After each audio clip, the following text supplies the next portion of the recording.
The scene where he's standing up for old girl, it was cool, but like, we gotta be for real, writers. Like, that's not happening. There's no way in the hood some grown dude is listening to some 17-year-old talk to him about like that. Even though Papa, he calmed it down, but like, it's somebody like, oh, like, that's not an apology. You know what I'm saying? Bro, like, you know what I'm saying? Like, I don't see him talking to nobody like that for real, in a real life situation. Like, that's just not real to me. Ain't changed, I stay the same and maintain it. Safe to say the kid getting older. Forever gang, I'm never switching over. Made a lane and niggas can't get over. I can't mess with rappers, they be bogus. Rather get the pack and keep it open. Alright, y'all, what it is, what it do. It's your boy Dapper back with another reaction just for you. Now, I'm gonna make the announcement real quick. This is episode 3 of The Shy, and I'm not gonna lie, these Shy recaps haven't really been hitting like that view wise. I don't know if nobody's interested in seeing them or what, or I'm doing something wrong. But with that being the case, this may be the last one if I don't see any different results. I don't know. Maybe if I'm running out of content, I might jump back into it. But right now, I'm not seeing why. And I granted, don't get me wrong. Like I said in the first episode of the recaps of these, The Shy is not that show. You know what I'm saying? So I could see why people won't be drawn to it that crazy, like a Power or something like that. But we move, and we're going to get into it. So, episode 3. So, first up, we got my boy Emmett. Emmett, as we've known from episode 1, he's in a world of trouble, bro. A world of trouble, and, like, he won't admit that he's in a world of trouble to anybody around him because, obviously, the money's coming in, but also he doesn't want to admit that he doesn't know what he's doing, doesn't want to admit that he's making a mistake. So he's in a situation where he's kind of getting his life, as a man, having his life run by another dude because he can't admit that, yo, I need help. Like, I am not good right now. I need help. But he can't admit it. And that's bad. It's bad vibes on his part because this is only going to go downhill, as we're going to see when we talk about Douda. Like, it's just about to be bad vibes. And then one thing that just bothered me, like, during the episode about Emmett, where the rest of his kids? Where the rest of his baby moms? Like, what's the point of having Emmett having all these kids, baby moms, if we only gonna deal with the kid he has with Tiff? We might as well never had Emmett have 4 baby moms or whatever he got. Like, you know what I'm saying? So I don't get it. Like, where's the rest of his kids at? That's my only question. All right, little fake Billy D. Williams, like Darnell said, got Douda. He's just we know he's lost it. He's going mad with Power slowly but surely. It might not even be slowly at this point, just mad with Power. It's tough and it is what it is, but he got to get put down. I mean, he gonna show up to, like, it's just a weird gift. Like, why are you showing up to his crib with a gun when the only person that he's in fear of is you? So I'm very confused as to why you like you know what I'm saying? Like, why you show up to his house with a gun if you're his biggest threat right now? Like, who would kill? He's like, who would kill his family? And like, are you telling him to kill you when he does? I don't get it. I really don't get it. You know what I'm saying? Like, so it's a weird gift, a weird play, and then, you know, I just don't know. You know what I'm saying? He's obviously cuckoo in the head at this point, but I just don't get it. You know, Darnell.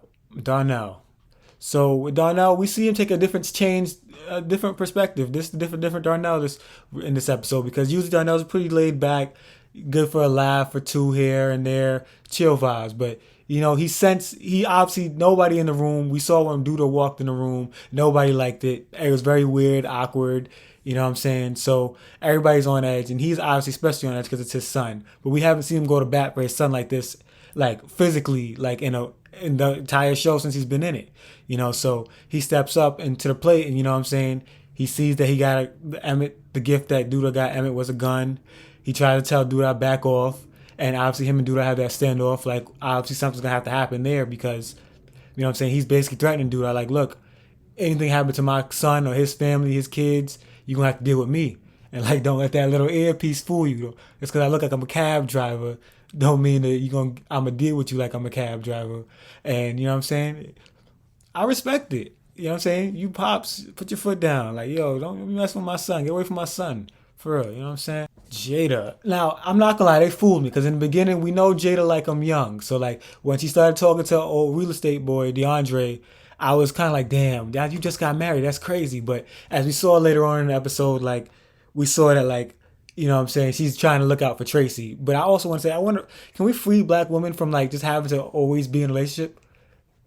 Because like I don't think that much time has passed, and you know what I'm saying, you looking for Tracy new man or whatever. Like it, like let Tracy heal, let Tracy do what she do. Like she was on off the heels of losing her son, then went back into Douda. Like you know what I'm saying. Then the stuff comes out about Douda. Like let her, get into herself and heal and learn herself and what she want. You know what I'm saying? She don't need her homegirls looking for young men for her. You know what I'm saying? And you looking for young men like that. You know what I'm saying? Like doing one, you know what I'm saying, was off the market, DeAndre, and then the other dude she's looking for, he don't even got like a real job or real things going on for him right now. Like relax, relax.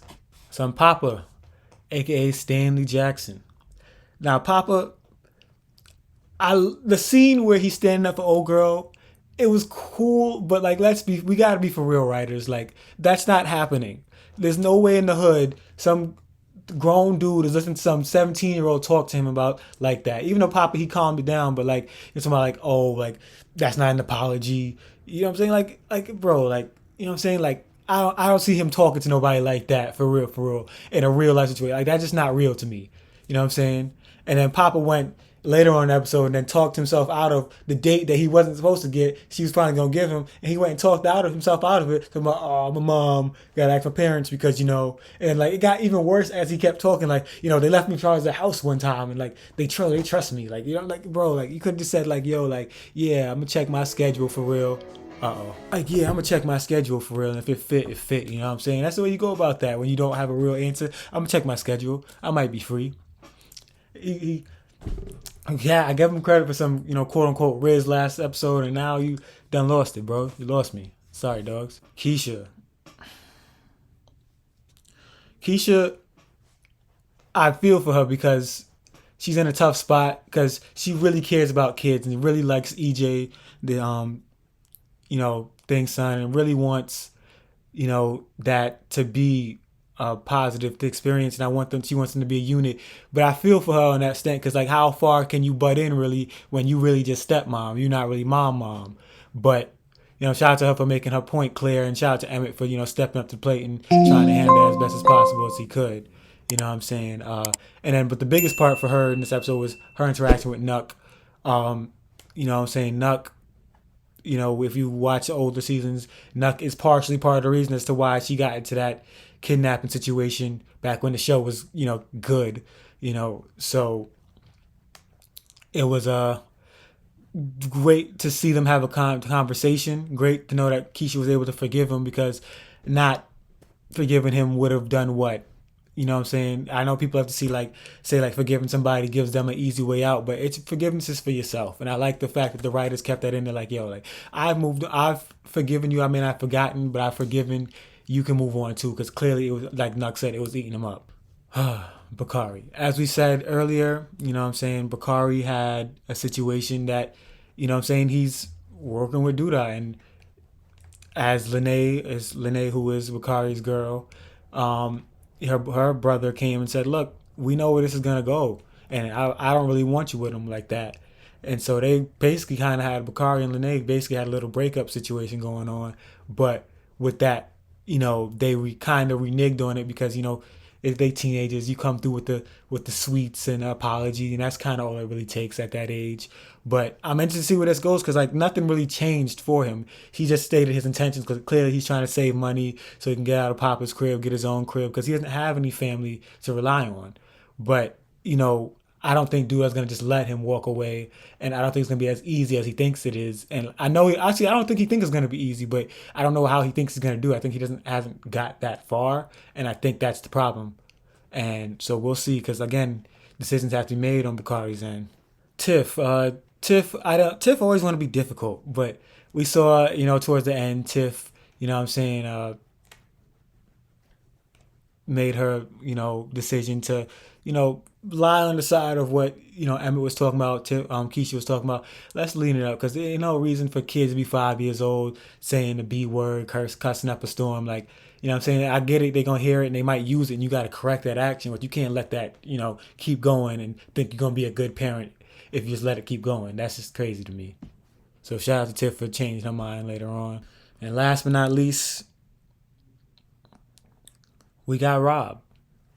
Rob did, he's, you know what I'm saying, that money's on the table from his mom, and he trying to do slowly but surely do what he got to do. You go outside, smoke one with Nuck, you know what I'm saying? Nuck like, ooh, this some good weed. What you got? You know what I'm saying? Where you got it from?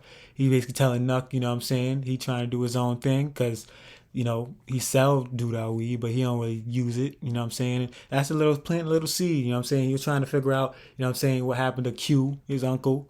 But, you know what I'm saying, Nuck, I don't know that Nuck knows. Oh no, I'm sorry. Nuck definitely knows. Sorry, that's what I meant to say. Nuck definitely knows, and you know what I'm saying, he's playing coy with Rob because obviously you can't give away that information freely like that. That's crazy. So I'm interested to see where this snowballs to, because business has to change for Rob too, and that'll inevitably include Nuck. So you know what I'm saying. I would like to see it. But with that being said, make sure to like, comment, subscribe. Again, if you don't want to get this far and you don't really want to see the shy, or you do want to see the shy, you know, reactions, reviews, recaps, whatever the case you want to call these, let me know in the comments below. With that being said, we're out of here.